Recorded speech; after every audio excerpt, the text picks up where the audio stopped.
Cvent has now also acquired On24. You ever used On24? I have. You have. Yes. I don't know why it's enterprise level, but I feel like all the bigger companies usually had it. It feels legacy though. That's the Yes, thing. So very, like yeah. Eventbrite was like the scrappy one that we use. hmm Goldcast is like kind of the new modern kind of feel. And On24 is like you can just close your eyes and see the Minesweeper UI. But they acquired them for about 400 million, or they're acquiring them 1 month. Goldcast and On24. The consolidation is real. All those Which platforms. which is so insane because I never thought that Cvent was even that big. Hey, it's Dave Gerhardt. I spent my career in marketing going from PR intern to CMO, and now I spend my time running Exit 5, which is, in my opinion, at least the world's best community for B2B marketers. If you need a place to connect with your peers, get feedback on your work, or just make new friends in marketing, you should go and check us out. It's exit5.com. You can learn more. All right, marketers, grab your overpriced standing desks and that oat milk latte you love so much, because welcome to Notorious B2B, the only show where we treat LinkedIn drama like breaking news and expose the real B2B marketing sins. Yeah, think of us like SNL meets TMZ, but for the people who argue about whether gated content is still a thing or not. I'm Task Bober, B2B landing page nerd and lovable troll on LinkedIn. And I'm Tim Davidson, the guy making TikTok-style videos and cutting fruit on LinkedIn. Together, we're cutting out nonsense and roasting the most ridiculous trends in B2B marketing. Because if we have to suffer through another 10 things getting engaged taught me about B2B sales, we're taking you all down with us. Let's get into it.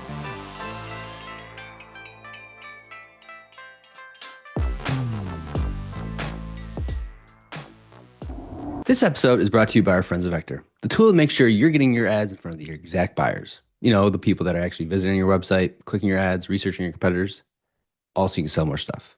Go check them out at vector.co. We're back. Welcome At it. to Notorious B2B 2026. 2026, episode 40. What? Four? 2? 8? Episode 44. 44. Yeah, 44. 4 is my favorite number, and Why? there's 2 fours. Just because my birthday's on the 4th. It's a really pathetic answer. It's very lame. Yep. Yeah. I guarantee you that.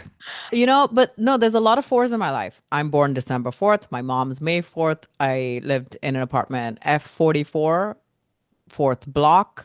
Come on. You're just pulling things out of your yeah.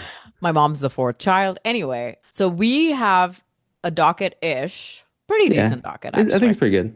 Yeah. Yeah. A few weeks out here.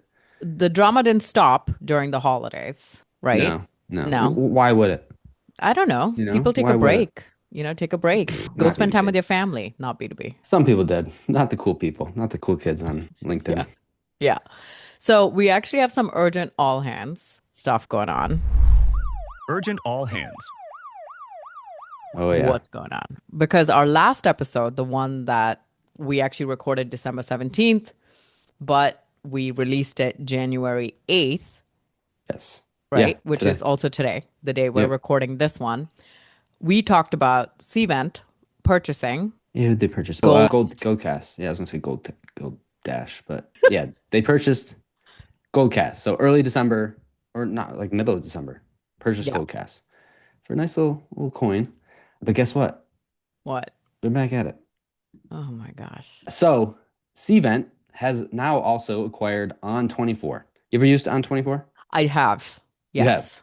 Yes. I feel like it's the enterprise level. I don't know why it's enterprise level, but I feel like all the bigger companies usually had it. It wasn't Yeah, usually talked about in LinkedIn atmosphere, but it feels legacy though.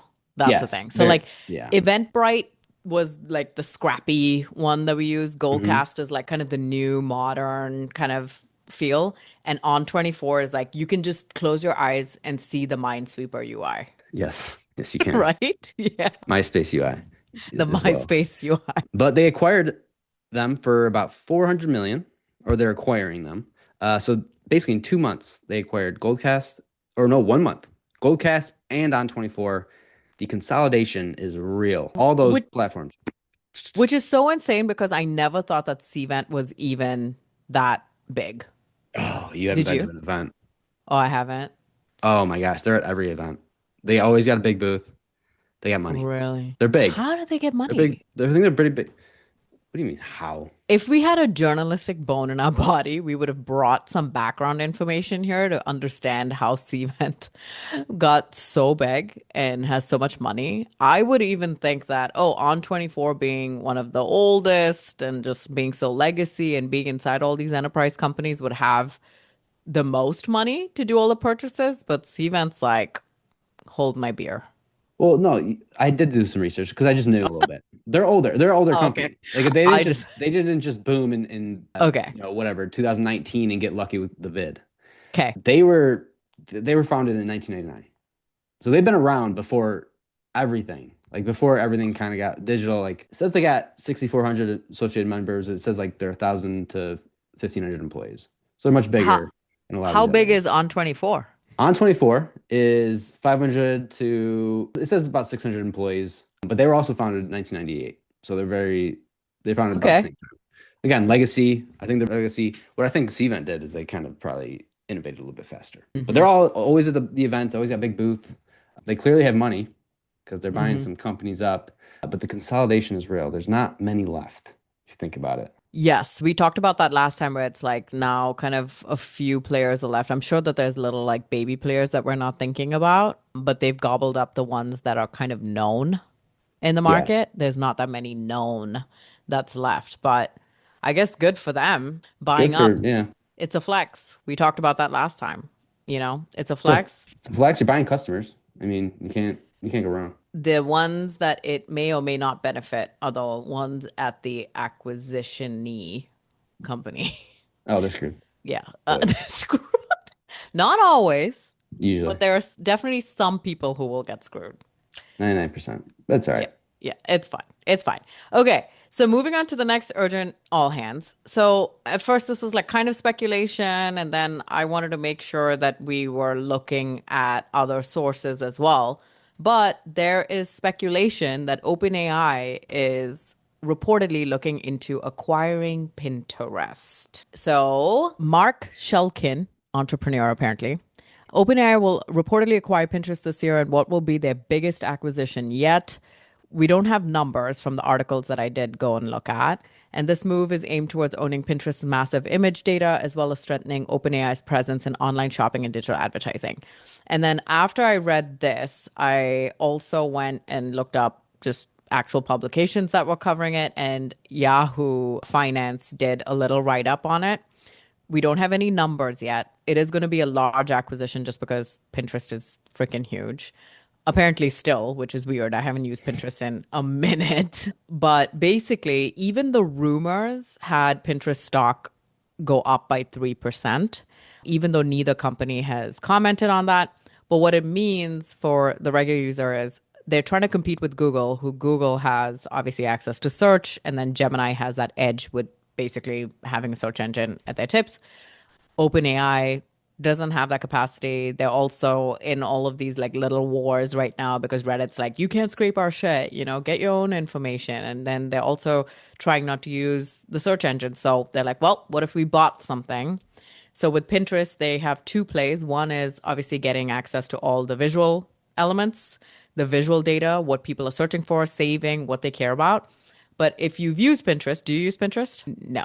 Okay. If you use Pinterest, if you're searching, if you're doing like bathroom remodel or you're like looking for stuff related to bathroom stuff, they have a mix of images that are from websites like Wayfair. Like if you're looking at like a vanity light or something like that, it'll show you images for inspiration, but it'll also show you those images. And if you click on that image, it'll take you to the actual e-com website for like Wayfair or Home Depot or whatever, right? So they get that e-commerce engine. And yesterday I told you off the record, but one of the devs that I used to work with, he is helping OpenAI train their LLMs on code. And he said that they are doing a big push for e-com and having people just purchase stuff within the ChatGPT interface. That's like what they want to eventually go to, where people wouldn't even browse. They would just ask ChatGPT, ask it for options, purchase right there. Like to the point where payment stuff is just going to be integrated in chat. So you wouldn't even need to go to the website. You literally like, yep, I like that one. It'll be at your house in 2 days. And then you're like, yep, bye. And it's all hooked up. So that's kind of where it's gonna go, which then B2B is fucking screwed. It's Why like, is B2B screwed? well, who's one, like, okay, we don't Doesn't even even, affect us. it doesn't affect us, does it though? Because I posted last week where I literally was like, oh, I went to this recipe website because now I'm in January. I'm on my new like cut for post holidays after eating a bunch of bullshit. And I'm like, I don't have time to catalog and go through this entire freaking website of recipes. And I told GPT, I'm like, can you just browse this website and get me all the recipes that are under 400 calories and at least 25 grams of protein? And it literally just cataloged and did all of them for me with links. And that's it. And I'm like, I'll eventually, even B2B buyers are going to be like, hey, I'm an enterprise, whatever company, info security company. What is the best like hosting provider for me? What is the best CRM for me? And if you don't have that information readily available, because B2B loves to hide shit, like you got to call and talk to us or whatever, it's just going to scrape the internet, give you some shit. And then the person who provides the buyer with the most information is going to fucking win or get that demo inside Yes, ChatGPT. maybe. Problem with that is that's what Google did, right? They just put stuff, whatever Mm-hmm. you could advertise, you pay the most amount, you show up first. And what happened Yeah. is consumers realize those are ads, and they'll realize that AI is just taking what they can. Doesn't mean it's the best product. They're just taking what they can from wherever they're getting it from. And there's going to be some fudgery always. Yes. Someone's going to game the system. Like everyone's doing these top 10 CRM softwares, and I'm the top one, and that's how I'm going to show up in LLMs. Everyone does that. I get it. Yeah. People will adapt to that. They will. Okay, on that subject though, and it's a very important side note for people who are listening. I advise for a company that is doing this like AI search thing, right? Like how Claude, can no, no. How can OpenAI. you show up? Stop it. How can you show up in LLMs if someone types in like best CRM, right? And the way LLMs function, this is what this person has told me.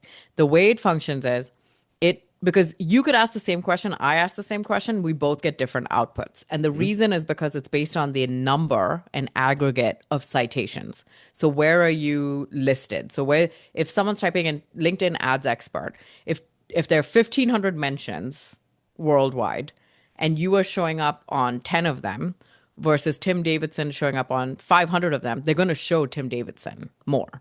So it is a thing where it's like going back to almost old SEO, where you have to put out this content with repeated mentions of what you're doing. But the other thing that LLMs are doing is that they won't mention like your home website. So if you're on 24 and you're saying we are the best event platform, right? Or that top 10 list, and they've listed themselves as that, they won't list that person. Like they won't list that website because it's obviously biased. So what they're doing is they're listing competitors. I actually have clients who have told me that they're making handshake deals with their competitors and saying, hey, you do a comparison list, like a best of list. I'll do a best of list. I'll mention you, you mention me. And that way the citations are like on other sites other than their own. So yeah, people are already gaming the system. It's not. And then there's another thing where it's like now you could do outreach to these sites to say, hey, I'll pay you to feature me so that you get that citation. It's already happening. It's already happening. But now it's like OpenAI is not going to have like the little ad thing next to it. You know what I mean? So people are going to be like, well, this seems legitimate. It's crawled the entire internet. So I get it. But this is it right now. This is what's working right. Like that's what you do right now. That's what, Black Hat, yeah, you used to be able to just stuff a page Yes. with a Yeah. word and you show up on Google. Yeah. OpenAI, Gemini, they're gonna figure that out. Yeah. They're gonna figure 100%. out everyone's doing all this chaos in the back. It's gonna evolve. It's what are we, 2.5 seconds in? Yeah. AI, right? Like that's gonna evolve. So I think to your point, yeah, that makes sense. Will the Pinterest thing make a difference to BB? I don't know. But who it would make a difference with are like the moms and like households and things like that. I'm in the Oh PTA. yeah, yeah. I'm on the PTA with because we are living in our little B2B bubble and we think everything's about us, but OpenAI It is like is. going after the basic consumer, the direct consumer, and people still heavily use Pinterest. I'm on the PTA committee or whatever, and these moms are like Pinteresting bulletin board ideas. Meanwhile, I'm asking ChatGPT for it.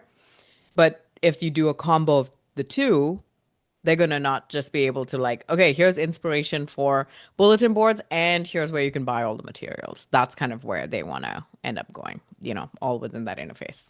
Okay. Yeah, I gotcha. Those are our two stories, but we have some interesting circle back. So I want to go to that segment next. Yeah. Circle back. All right. We're going to start with an easy one. Our buddy Jack is back. Ooh, I like that. Jack is back. So, Kinda Mr. make- Jack over here, Mr. Jack Porter, Jackiford, if you will. A great name, by the way, JP. He put out the post that another company, Artisan, who looks like it's a $46 million company, got their LinkedIn page taken down again. Or no, just another page was taken down, Artisan. So the page was taken down. He shows an image of it. LinkedIn page is not available. It's a little circle back because 2025 was the year of companies' LinkedIn pages being taken down. Now, their page is back. So it's a very short time for Artisan. But I find it very interesting because LinkedIn's still doing this, where they're just they're really going after all the automation and all that stuff. What I think is hilarious is that all these companies just keep doing it. Like, when are we going to learn? When's the fudge around to find out done? Like, when are we just going to learn? Can't do that. I think about it like, so today I almost got pulled over because I speed all the time. And in my mind, I'm like, do I know it's wrong? Yes. Do I continue to do it? Yes. And I'm going to get caught. Will I learn from that? Yeah, I'll be cautious for a little while and then I'll start speeding again. Right. So one of the comments on that post was, yeah, just FYI, they're kicked off of LinkedIn, but the products are still going on. Like when they kicked off Seamless and Apollo, they didn't shut down the companies. They just kicked them off LinkedIn. And maybe they lost that data source. We don't even know. They might still be scraping LinkedIn. They're just not allowed to be on LinkedIn. I don't know how that works. So that's one of the things where I'm like, okay, artists, yeah, they got kicked out, but they're back, you said. So in this case, it is very speeding ticket analogy where it's like, hey guys, okay, we'll let you back in. We got to make sure, like, here's your warning or whatever. But they're not going to like go out of business. They're going to if their customers and stuff may not even know any different. How many times, like, I worked with a bunch of vendors, but I wasn't like, wait, why isn't Drift on LinkedIn? Like it didn't give a shit because I'm like, I was using the product for my benefit. I wasn't looking at the legalities of it all the time. Right. And if you're someone who's very cautious about that, you wouldn't be purchasing from those companies anyway. Yeah. I mean, it's fair. Yeah. I got no rebuttal because you're right. Apollos and Seamless are still kicking. Maybe and doing well, according to Liam Maroney's old posts. Speculation, but like they are what they are. Employee accounts are still live, and that's what people pay attention to more. No one's like, you know who I haven't seen in a while on my feed? No, I skim past all company posts except Notorious BB. You know what? What? I want to play the other side now. Oh, here we go. I love it. I would debate that getting kicked off is a good thing. I think you should get kicked off because so basically they got kicked off. So JP posted about it. I'm sure some others posted about it. TechCrunch picks it up, writes about it. Obviously the page is back already. And then the CEO of Artisan actually was able to use that as a LinkedIn post and got, some decent engagement, 187 likes. But now they're in TechCrunch. So now they're getting the word out. This might be a PR play, is what I'm saying. It might be a PR play, but also there's an article because the post says TechCrunch talked to us and we got to set the record straight. So what was the real story? The real story? Okay, so it's funny because the article says that they're setting the record straight, which makes it seem like they got kicked out for some other reason, not the reason of scraping LinkedIn. But then you read the article and it says, contrary to what rumors in the viral post said, LinkedIn did not ban the company because its AI agents were spamming users. Apparently that's what the posts were saying, which I don't think that's what they were saying. Not Jack Porter's post anyway. So there might have been some other posts. But Jack Porter accurately represented it, which was they got kicked out because of the data scraping. My question is, how come LinkedIn let them back in and not Seamless and Apollo? Money. Someone's paying them off. I watch enough mobster movies to know that they got someone on the inside. Okay, this is speculation, guys. Obviously speculation. If anyone's listening, weirdos, LinkedIn. Yeah. Yeah, because if anyone was gonna pay off, like Seamless and Apollo have the money to pay off Oh, LinkedIn. Artisan's got that 46 mil. Imagine using some of that to pay LinkedIn off so that you can be back on there. They Okay, do already, I'm sure. I want to move on to the most interesting topic, which is Chris Walker's website. I'm just like, it is like the Avatar movies. I love Avatar, and I want to watch the 3.5 hour movie by myself. It was glorious. And it's one of those where it's like every sequel, it just gets better and better in the Chris Walker story. And someone sent this to us in our group chat and said, have you seen his website for Encoded? And I'm like, no. And I started laughing at the hero. Okay, so it's funny because I read the hero that says, upgrade your life from the inside out. And I responded with, it's funny because you can take Chris Walker out of B2B, but you can't take B2B out of Chris Walker because upgrade your life is the most B2B fucking headline I've ever read in my entire life.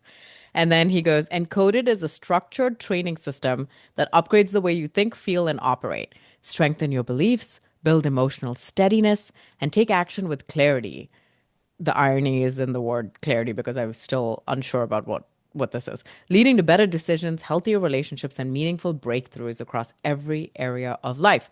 And then the word he's using in the CTA is explore the activation, activate membership, activate.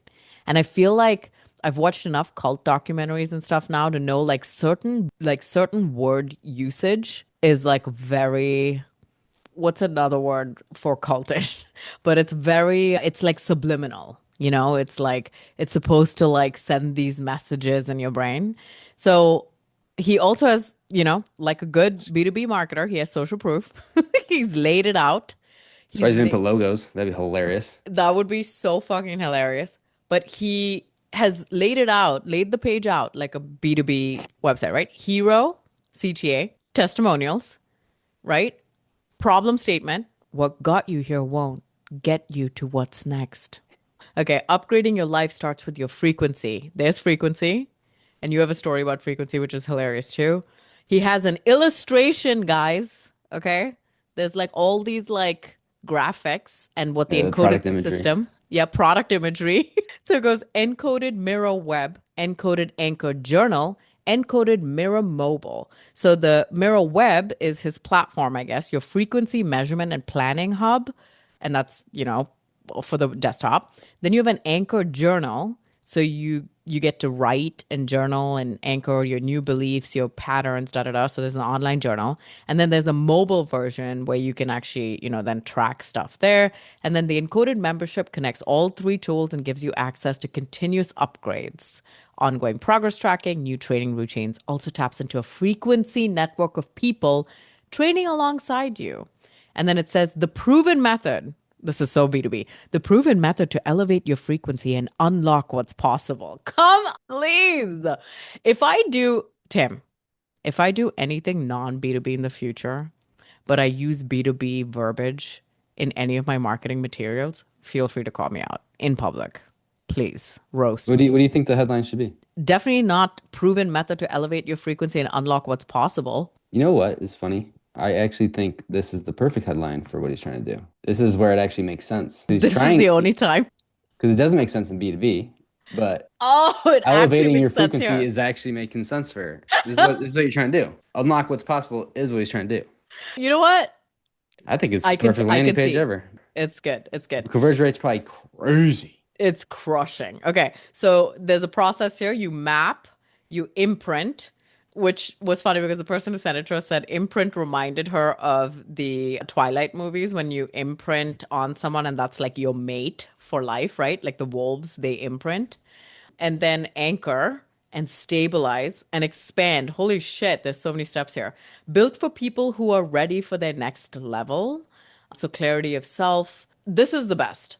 Founder a demo to close. Encoded is like oxygen for me. The training routines have become non-negotiable. It's the foundation that stabilizes my entire day. And then he has all these comparisons and stuff. Oh, Jean Burke, he's in here. Jean-Pierre. It wasn't that long ago when I was just burning out every day. And now, after following this process, I feel free in so many aspects of my life. I didn't even know was possible. My life has completely changed. Okay, I love Jean Burke, so I'll give him that. Okay, activate your membership. Now, when you click on that, you're taken to a pricing page with clear pricing. So he's Hey. not all B2B, okay? Everything you need to train your frequency and create sustainable transformation across their areas of life. $199 per month with a $1,500 one-time activation fee. What do you think is included in the activation? Activating it. Yeah, activation deliverables, personalized frequency mapping, blueprint, one-on-one guidance with a certified encoded trainer. There's more than one? You know that? No. CET. Oh, you're going to see it on LinkedIn now. Oh, yeah. Tim Davidson, Trademark, comma, CET. CET, CET. Dr. J, CET. And then you obviously have all the software that goes in here. So it's software and service, actually. It's, So, what is that? Yeah, it's SaaS. Software as a hey, service. look, we know these people. Shoot. Erica and Nick at Duo Consulting, they both are doing it. Since starting Encoded, I've never felt better about my life, my family, my business.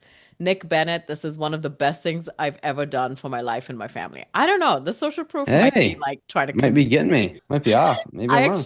I actually Honestly, know these people. Shit. Fuck. I can't make fun of shit this worked. anymore. Oh no. Oh, no. Honestly, and I know for a fact it's going to sound sarcastic. This might be the best landing page I've ever seen. Why? I'm being for sure. Why? This because yes, it sounds like it's B2B, but it's so B2B-ish that it actually works because it's B2C. It's a Uh-huh. B2C. I feel like you're just outside of your realm here. I know you do landing pages and stuff, but this is B2C to B, all right? So you can take those because this is not. B2C to B. Yeah, I think you're just your realm here. Wow. You know I what? just gotta I say, might actually yes, I'm employing very low frequency thinking, and I think I need to like give this Yeah, a I different. can smell it, to be honest. I can smell it. Smell that frequency. It reeks. Okay, so that's the latest on Chris Walker. If you want to go check out his website, it is encoded. What was it? IO. Encoded.ai. Is it really? .ai. No, it's not. No joke. No Oh, joke. That's interesting. Encoded.ai. That's the most interesting. Yeah, part of this. DM Tim and I, give us your thoughts. But I absolutely love talking about CW on this podcast. Tim said that he was afraid, but no longer. We've gotten braver and still more afraid. brazen over time. I'm still afraid. Now I think about it. He's was just forced. another human being, or is he? He's definitely not. He's definitely not. Okay, let's move. To? Next. Okay. All right, we're moving to big prompt. Prompt energy. Yeah. Big prompt energy. So, big prompt energy. Neil Mathew says, presented without comment. And it is a screenshot of some searches on Google, I'm sure. And it says, first one is a TechCrunch article that says, Microsoft CEO says up to 30% of the company's code was written by AI. And then Hacker News is right underneath that. And it says, Microsoft admits almost all major Windows 11 core features are broken. And it's so freaking funny to me because, yes, the irony of these two articles being placed together. But I also mentioned I talked to my dev friend yesterday, and he made an interesting comment to me. And he said, you know how you guys all shit on how AI writes content on LinkedIn? And I said, yeah. And he goes, yeah. So in the dev world, I look at the code that AI writes and I feel the same way. And you and I were like, well, what's the equivalent of code in that? And I need to ask him about that. But it was so funny to me because he's like, there's so much unnecessary garbage in the code. It's not clean. The foundations aren't really set. They all look the same. It's like not meant for humans to read. So he's telling me all of this stuff too, where he's like, it's like meant for prototyping and not for implementation. So all these companies who are like vibe coding and then just trying to sell it, when a product issue comes up, they don't really have someone to fix it. Or if they do, that person's trying to solve like this huge math problem where the foundations like don't exist for it, right? The logic is not there. Hang on. Okay, I'm very excited. Can we just think about this for a second? Yeah. What? Because you mentioned that the output's not good for like people to see. Like it's not what people can read or whatever. No, not the output, the code. The code. So say it again. So what do you say? The code is it's not easy to read? Like the code is not meant to be read by humans. He's like, so yes. like No. Stop. Yeah. Okay. Yes. That's exactly right. It's code. It's not supposed to be read by humans. Human developers. But here's the thing. Maybe we're wrong. Oh, okay. Go on. I'm sorry. Do I trust the computer built off of code, what the code should look like, or do I trust the human who built code for a computer that's not built off of code? We're built off of, anatomy and crap like that. Okay, but it's a chicken and egg situation because Is it AI though? it came from us. Sure about that? Do you think AI makes not a single mistake? Do you think it's perfect? In 100% outside of does. You know what humans do? make mistakes. Oh, constantly. I think I made 80 mistakes this morning. 81. Oh. But he did have a good point though about Oh, I think I the do. writing. Yes. Yes, I Yeah. think I have a great point. Think about it. Fine. Fine. Yes, because you made the comparison, the M dash, we see it, the output here, and it's like, oh, that's obviously not written by a human. Right. We're humans reading written words. Code. Robots. Maybe they're putting out the right thing. We're looking at the wrong thing. We don't know what we're looking at. Okay, but what's your argument for like just the foundations not being there? It's like a lot of like scaffolding, but it's like prototyping a car, but it's cardboard, and then we're trying to sell it on the market as a car. That's our fault. Don't sell it like that. That's what he's saying. He's like, you still need devs and engineers to come in and like help that stuff, but you can't be Yeah. getting rid of them and then thinking that you could do this as a non-technical person by yourself, is what Yeah, because you think he's about saying. it, the code, it's basically building a computer, but we're trying to sell to humans, right? Yeah. So we're trying to transform it into something that you can sell. The code's probably right. The Mhm. other stuff is our fault. Think about it. So what I'm trying to say here is we might be wrong. But the whole thing though is funny because everyone just thinks that these AI things can just be the end all be all, like Mhm. code writing, like you just put in a prompt and it gives you the right thing. No, come on. What are you Mhm. thinking? What are you thinking here? It's never going to be perfect like that. Guess what? Humans aren't perfect either. You give them something to write, you get the copywriting back, still going to be flaws. Yeah. This thought that AI is going to be the solution without any feedback, stupid. Absolutely ridiculous. We're stupid. Yeah. The race of humans are silly. We're smart enough to create AI, but too stupid. Some people are. Yeah. Yes. Yes. Okay. All right. Cool. Now we can move to Just flagging. flagging. Making a Okay. flag. See the flag? Yeah, I see the Fine. flag. Hey there, Jess Cook, head of marketing at Vector here. And anyone who listens to Tass and Tim on Notorious B2B is a friend of mine. So I'm going to hold your hand while I say this. Native targeting is filling your funnel with ghosts. Wouldn't you rather put your ad dollars toward, I don't know, people on your website, clicking your ads, researching your competitors? I know I would. Vector lets you build ad audiences from those exact people. Unlike native targeting, which gatekeeps that shit, only letting you pick like some titles and industries and then just trusting them to show your ads to the right people. Boo. Okay, rant over, go to vector.co and get your ad audiences right. Hey, I'm Sahil, CEO of Spiralize. We capture winning A/B tests from 78,000 websites, so we've learned a lot about what makes a site actually convert. This February, I'm teaming up with Anthony Pieri, Jess Cook, Rob Kaminsky, Taz Bober, and Chili Piper CEO Alina Vandenberg to host Above the Fold, a 2-day workshop first event for B2B SaaS marketers. No theory, no filler. Just hands-on help with positioning content and the website your buyers actually want. And because this isn't your typical conference, there will be no sad sandwich lunches, no cold wraps, no mystery buffet trays. We're bringing in legitimately great food, the kind you don't regret eating at a conference. Come build with us in Fort Lauderdale this February. All the details are at spiralize.com/above the fold. Just flagging. You do this one because you were very excited Oh, about this. yeah. I don't think I've ever heard you use the word gangster so Gangster. much. All right. This is gangster because I just think it's awesome. So this is a Reddit thread, but someone, actually they called this person out. Divya P, lead product manager VP at Wells Fargo. Ooh. That's their Okay. current job. They're 3 Legit. 3 years, 8 months in. But their longest standing job is a freelance position as a Reddit moderator for 14 years. Wow. It's freaking gangster. I actually love that. I think that's a great idea. I'm going to start doing that. I need to be a moderator first, but I'm going to put that in my profile. I think it's awesome. Yeah, because it gives this false thing of like, I work at Reddit, but you don't. You're moderating at Reddit. Does it say what subreddit she's moderating for? Doesn't. Oh, wait. No. Yeah. Oh wait, no. Moderate and grow India-focused communities. So multiple. Subreddits. But like, I mean, I could start a subreddit right now and then add myself to it. It doesn't have to be a pop-in one. Yeah, I mean, who's gonna check? No shot. No one's gonna check.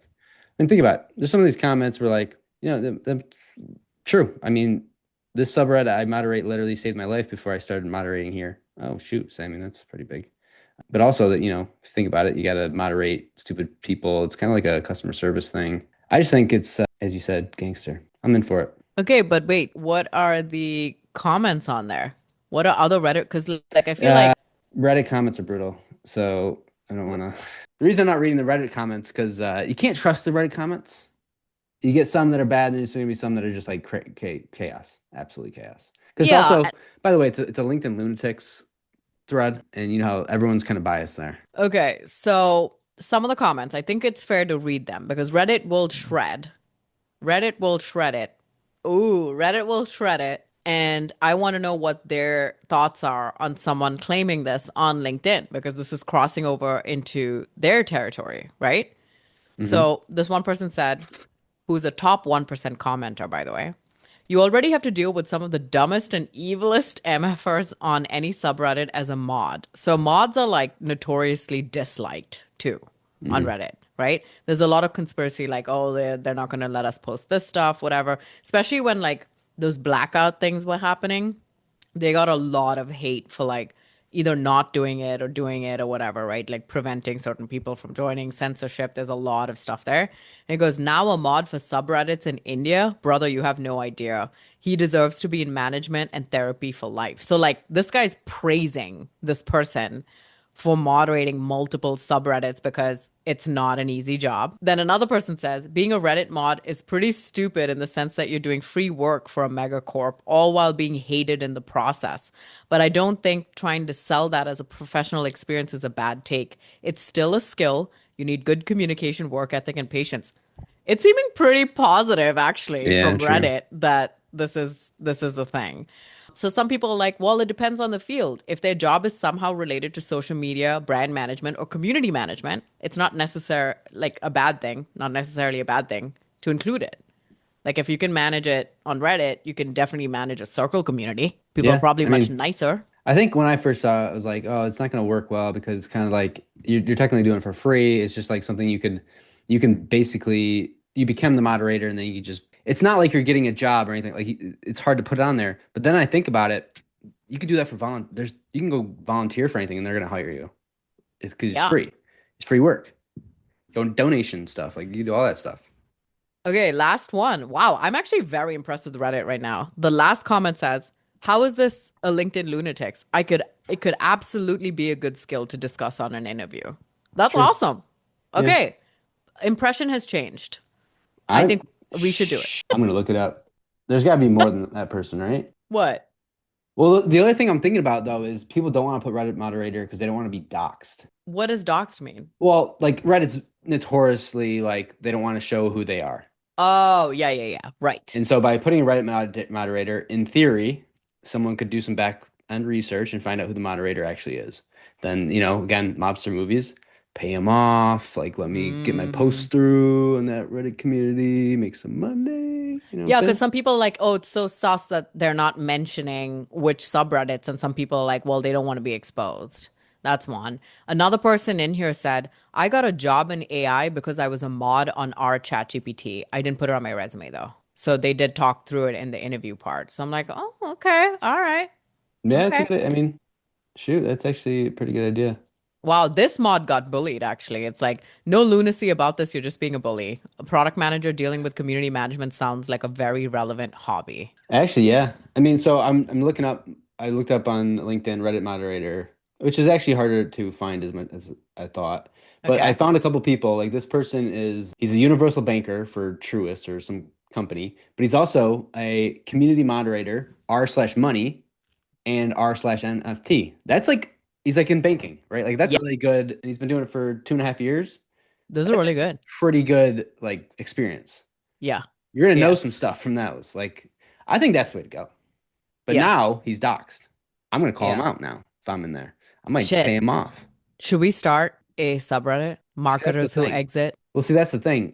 If those ones r/money, r/NFT, those are big, Those are right? Those are gonna be huge. huge. Yes. That's a flex. Yeah. If we just go and start Notorious B2B and you get one person that views it at all time, not a flex. Not really a flex. Fine. Fine. We could do a LinkedIn, B2B in LinkedIn or something like that. There's a B2B marketing subreddit. I'm on that, Yeah. but it's not like super active, but there's like 33,000 people or something on that. So that one's not a bad one. Yeah, but how do you even become a moderator? Like, is that hard? Like, do you just Sometimes apply? sometimes they'll pin a post that's like looking for moderators, like multiple. So that's when you got to keep your eye out. So you may not have to be the one that starts it, but you can always join if that's something that you want to do. You know what I mean? Sounds Okay. terrible, but yeah, I get it. Okay, let's move on. Okay. This one is a very small one, but the only reason that we're even flagging it is just to show that if old dinosaur B2B can get moving, you can too. But Monica Khan says she joins McKinsey as a creator economy senior advisor. So basically signaling that creators are becoming a big deal even for these older companies. So if you start getting reached out to by McKinsey, you know that it's maybe legit for like McKinsey's Yeah. going to be like, can you post about our report for $500 or whatever? Hopefully they'll have a better strategy than that, Monica. But it's moving that way where now the older, like influencer marketing has been around for like a few years now. But now we're starting to, once you see the old guys starting to pick up, you're like, okay, it's starting to reach its like maturity peak. And then it's going to go downhill very quickly because someone's going to ruin it. They already are. So, Yeah, because think about it. At the same time, they're also consulting on like freaking supply chains, like weird, like very old school stuff that like, yes. oil companies and stuff like that. And Monica's got quite the background. Worked at Facebook, GoFundMe, Oof. Spotter, Facebook, yeah, Meta, Facebook with the community economy and empowerment partnerships, Google, so YouTube technically, Yeah. IGN and entertainment, whew. AOL, Apple, flexing, JP Morgan too. Wow. Is she a Reddit mod or AOL? She's out. Nope, she's No, out. she's out. Not that impressive. Sorry. Sorry, Monica. Lame. Just kidding. She is a brown woman too. So woo woo. Let's go. Okay. Moving on to Let's Noodle. We have a couple of really good ones in here. Let's Noodle. All right, G2's in the limelight here again. Tobias Lee. He's amazing. I met He's him in great. person Don't know his at last name, though. Unmuted. He's like the tallest person in the universe. He's like 7'2" or something. Something insane. Like, oh no, 6'10" or something. It was like something insane. So me standing next to him was comical. For those who don't know how tall I am, I'm only 5'2". So me standing next to him, I was like, I can't stand next to you at all. So Yeah, he's great. yeah. I guess he's tall. Remember that, but he's great. I just don't know his last name. And he's basically he's got a little GIF here, G2, who's basically gating seeing reviews. He calls it the B2B platform and shitification in real time. This time G2. So basically, he goes to see a review. As soon as he trying to like clicks the show more because it kind of truncates it, pops up. Got to log in, create an account, all that stuff. It's annoying, to be honest. I know this world because Glassdoor does this too. Have you ever been on Glassdoor? You try to see a review of a thing. So like, annoying. Does the pop up? Yeah, actually, Max, we know very well from Unmuted, says that. Wait, it's basically like Glassdoor, but it's very frustrating. I hate how it always goes that way though. It always goes that way. And it's funny because so G2 last year we covered that now they're doing like a pay to play kind of thing. So like for companies, they can still like people can still leave reviews, but for companies to update their pages and stuff like that, they'd need, to upgrade and pay per month to like do stuff there. Isn't there another website that you have to pay to actually even be shown on, like Crunch or Clutch or something like that? I think it's for service providers, but it's just stuff like that, which was already annoying. For me, the annoying thing is when it's like they get greedy and they try to take from both sides. So when we were thinking about how we want to do things for like the marketer's exit, we're like, no, we are going to give the information away for free. And maybe we'll like the way we would ever monetize it would be from the sponsorship side or something like that. Right. But then when you start getting greedy and you're like, I'm going to gate a bunch of shit on this side or like, block users from accessing the info. And then I'm going to try to also charge. So that like they're trying to double dip on both sides from the users and the companies. That's when it starts to get really messy. You know what I mean? So there's that saying, which is like, if the product is free, the product is you, which is why Facebook, LinkedIn, all of these platforms have, thousands and millions and billions of users or whatever. But the minute, if you, right now, if LinkedIn was like, you have to pay to use this platform, how many people would fall off? A ton. You and I would probably pay. Oh, I'd pay I'd pay extraordinary amounts. Yeah, but a ton of people would fall off. It's like when Twitter did the verified badge, even charging for the verified badge, people lost their freaking mind, right? So it's like, it's that kind of thing where it's like now we're blocking access to both sides. The value just goes way down, and they already have a reputation for like a pay to play kind of platform, So, Well, yeah, there's two not things to fun. this. On one side, we already know what happened, right? Some growth leader was like, "Hey, we need to increase signups. Here's our growth hack. Here's how we do it." And probably stole it from Glassdoor, to be honest. On the other side, and because I was reading through the comments, and I did see one that kind of made sense, is saying that they were getting scraped too much. And if you think about it, this would be a way to stop scrapers. So I actually get that from that standpoint. But he also, now that I think about it though, LinkedIn does this. Like you can't just scroll through LinkedIn too much without a profile. You won't be able to see much. Like you have to create a profile and log in and all that. Same with Instagram. And like I've deleted TikTok off my phone. It's really hard to watch videos that someone sends me without the app. So now I'm starting to think about it. Kind of get it. By the way, they're not making you pay to see the review. They're just making you log in or create an account. And they make it easy because they got the Google, and I think they have a LinkedIn and a Google login. So like you just log in with those and it's pretty easy. Yeah, I and then get they're gonna see, what is Tim Davidson perusing for on G2? Oh, he's in the market for project management tool. Oh, I'm gonna sell this information There's to. that. Yeah, I mean, I see the whole roadmap. I can see it. It benefits the company. Great. It's fantastic. It's an annoying user experience. True, but I also now I'm starting to think about it more. Oh I boy. bet you, because this is what Reddit had to do, right? Something with this. Like I bet you, because the scraping, I'm sure LLMs are scraping them. Yes, they hate that. And All of them hate that. you gotta block it somehow. Yeah. Hey, and shoot, this is all speculation. Maybe they got in their numbers. They're getting more signups and more visitors ever, more than ever. I'm sure they are. Probably not. They're not doing it well. I haven't heard about G2 in too long. So. I mean, I will say this, which is LLMs can access information even behind gates, because there's been so many times it'll give me information from a Financial Times article, but then when I go to that article, like I hit 3 and then I'm done, like with my limit, but it'll give me the links to those articles. And I've done it too, where I'm like, hey, I can't see the full article. What does it say? And it'll like give me the article.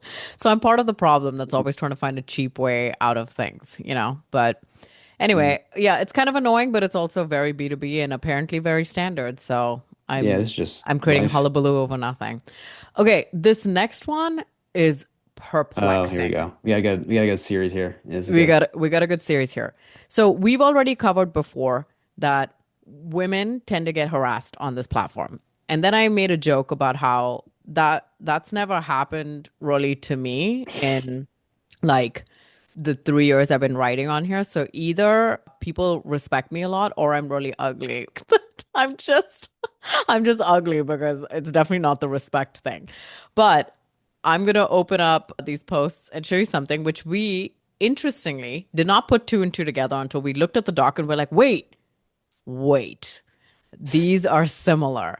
So I'm going to pull this up right now. So this first post is from Jules Bearsong. What a fucking baller ass name. Her tagline, Guinness World Record air guitarist. No one's beating that. That's pretty baller. That's gangster right there. Anyway.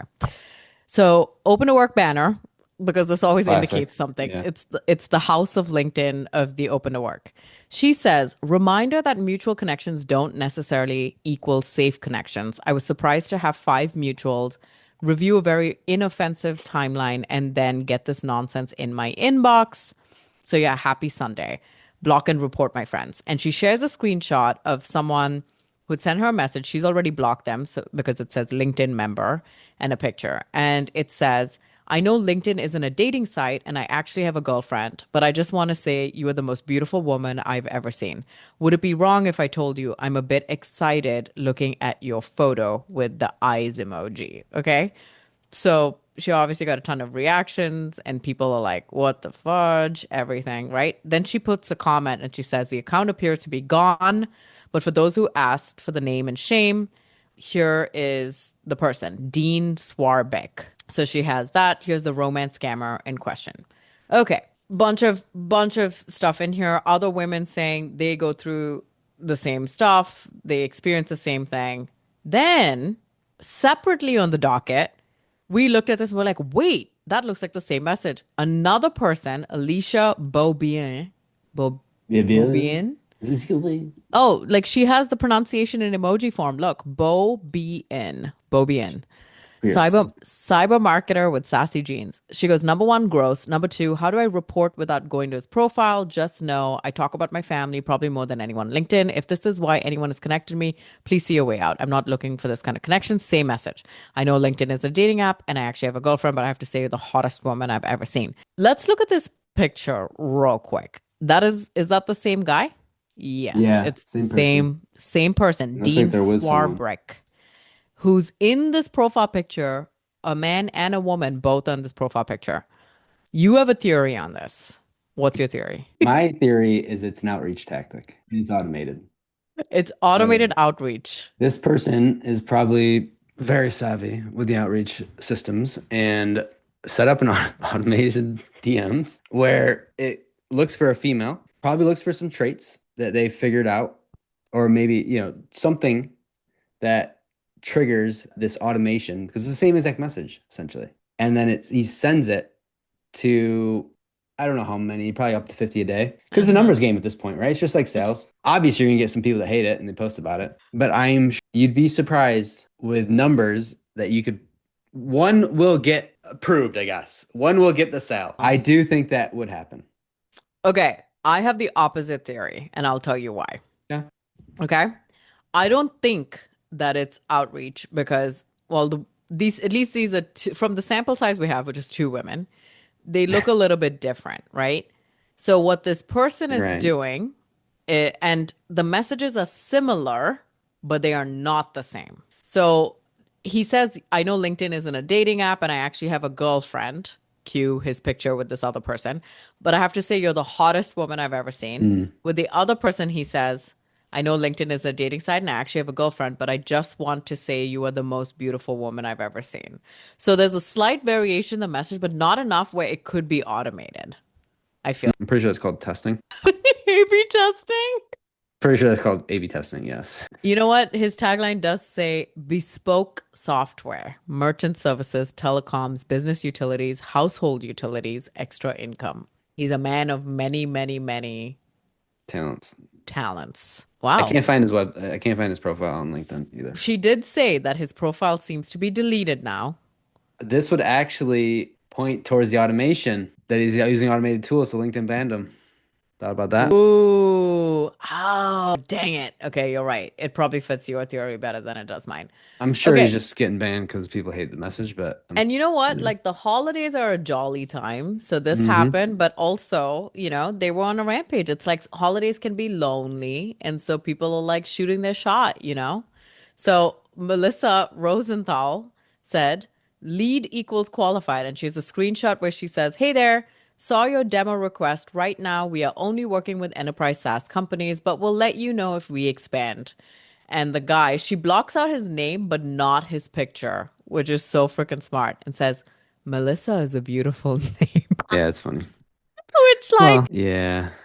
And then Finn has a baller comment on here that says, does he rate every new contact's name? Like, nice to meet you, Marvin. You have a mediocre name. That'd be funny, actually. Which, like, Melissa is a pretty common name, too. So you know where he was going to go with this if she had accepted the opening door. You know what I mean? Why are people like this? I don't get messages like this, which, again, I need to look at myself and see whether that's a good or bad thing that this isn't happening. But, like, I hear about it so much. I see it happening to people. Like, WTF. What's going on? I think it works. And that's why? I I want to think that people are not extremely crazy in the sense that if you just keep doing this and you get no responses, you're not just going to keep doing it. But if you do it and you get a response, you get feedback that it works. I And you don't just keep doing it. even if it's 1 in 50. Oof. Oh.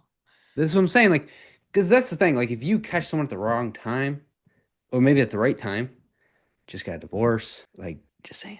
Just saying. Okay. All right. And with that, we're gonna go into closed one.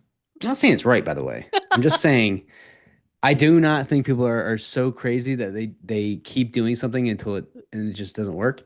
That said, that one could have been like, I just love that name so much, and there's like a background to it, and he just went for it. There could be that too. That's an extreme benefit of the doubt with this guy. Melissa, like I know 12 Melissas. Like, come on.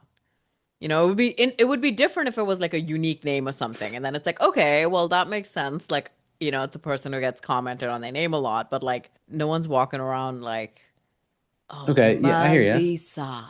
Well, maybe his high school girlfriend was named Melissa. Yeah, maybe.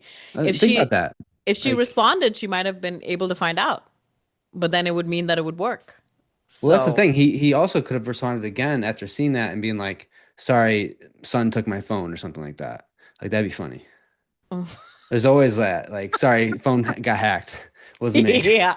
Got That's hacked. like Sorry, wrong person. I actually read this BuzzFeed article, very credible source, but it said how Rita Ora was like, she put out a tweet that said, "Hey, if I get 100,000 retweets of this like tweet, I'm gonna put out my song."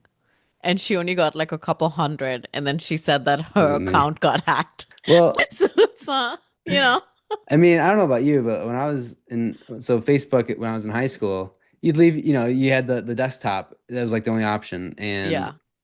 you'd leave it on when your friends are at the place. Oh. And, everyone would go on and be like, "Oh, I'm so stupid. Yeah. Oh, I like Jessica." Like it'd be so silly stuff. Like, and then you'd obviously be like, "Adam did it, bro. Hate you." Like, I think there is something to that. People do that stuff. They do, and it's so funny because anybody who's not a millennial listening to this is like, what the fuck are they talking about? But this is a real thing. Like in That was college and prime high school, Facebook. that was That was prime. prime Facebook. And then you'll get like a text or a call from a friend that's like, "Tim, are you okay?" Like, shit. And it's like, I have my grandma on there, bro. Like, You don't be delete posting it. You that just shit. respond. You You post respond it like, again. got hacked or whatever. Yeah. Oh my man. God, that's funny. Okay, that was freaking hilarious. We're gonna run through 3 closed ones, and then we're gonna close this out. Yeah, close one to close out. Closed one. Oh yeah. Oh yeah, Ooh, that was yeah. good. That was a good one. All right, close one. Let's do it. Louis Grenier puts out the best template I've probably seen in 5.5 years. Goes like this. Everyone thinks, parentheses, something that nobody really believes. It's not. It's about something else that most people with a functioning frontal lobe already know. Let me explain. 5 bullet points. First bullet point of platitude. Second bullet point is that's just a rehashed version of the first. Third bullet point with a specific yet unverifiable number. Fourth bullet point that contradicts the first one. Fifth bullet just for the show. It's true. The obvious thing, parentheses, is the game changer here. Not, in parentheses, that thing that nobody has ever really considered, and not, parentheses, the other thing that nobody's ever believed. Parentheses. Then comes a short sentence that sounds something like a horoscope, yesterday's horoscope, and another one, because why the F not, and, parentheses, a last one because of the rule of 3, parentheses, and stupid question to farm for BS comments. Basically, the template of every single comment gating post that has just become absolutely ridiculous. It's so good because this one post roasted the entire freaking platform. Yep. It's so funny because it is the pattern. It is exactly what people are posting. And he got the flowers that he deserved because he got the 768 reactions, and that was so perfect. And one of these mofos saw this and was like, copy, saved it as a template, and then they're going to actually use it and be serious about it. Okay. The bullet points, the 5 bullet point arrows, that's what killed me because that's what you see that in all of them. Yes. Every single one. Freaking brilliant. hate Brilliant. it so much so. Okay. Second one. This one I loved. I think you actually sent me this. Yeah, This is from the director of growth marketing at Wiz. He's pretty big, actually. Tom Orbach. He basically put a video, an image of their best ad, LinkedIn ad, that basically says, "Don't book a demo. Watch a 10-minute recorded demo instead," with Wiz logo on it. Brilliant. I just loved it. I think it was just, as soon as I saw this, I took the screenshot and then I just went around and started to make something similar. They're in the works right now for clients. I'm really excited. You know what? You do that a lot with our podcast and stuff too. Like, don't listen to Notorious B2B. Like, don't do it. Yeah, I don't know. I didn't think about this. It's really mad. This is so you. But if you go up to his post, he says why this works, and why it got such a high interaction rate or whatever. And it was like, if you tell people not to do something, they want it more. It's called a reactance theory. If you say don't click, it makes people wonder what's so forbidden about it and creates FOMO. And then pattern interrupt. LinkedIn is drowning in book a demo, please. Click here. And then you have an ad that's saying, hey, actually just don't. Just go watch our interactive demo. It's freaking brilliant.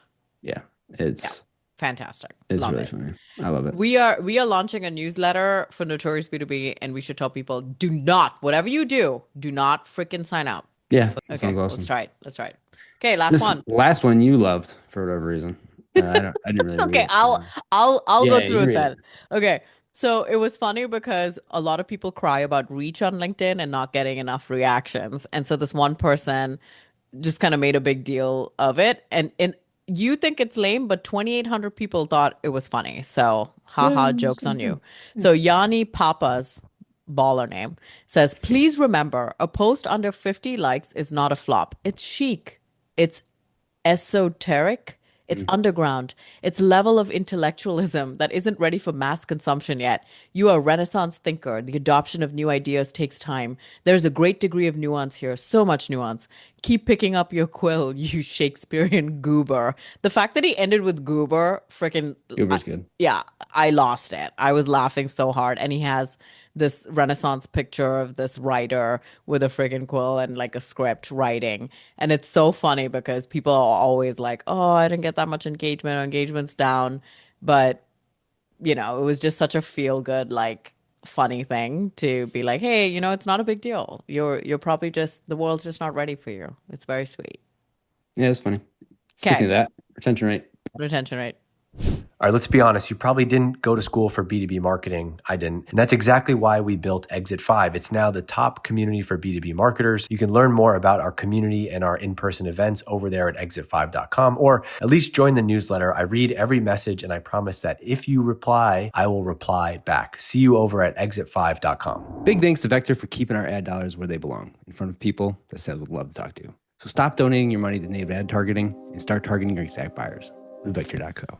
And that's a wrap on Notorious B2B, where we expose the nonsense and remind you that most B2B marketing is just a very expensive guessing game. Don't, and post a passive-aggressive LinkedIn poll about it. We'll still find you. And if you have B2B drama we should cover, slide into our DMs. We accept screenshots, leaked internal memos, and questionable brand rebrands. Until next time, keep your marketing unhinged and your LinkedIn bio free of the words growth hacker. See you later. Later, skater.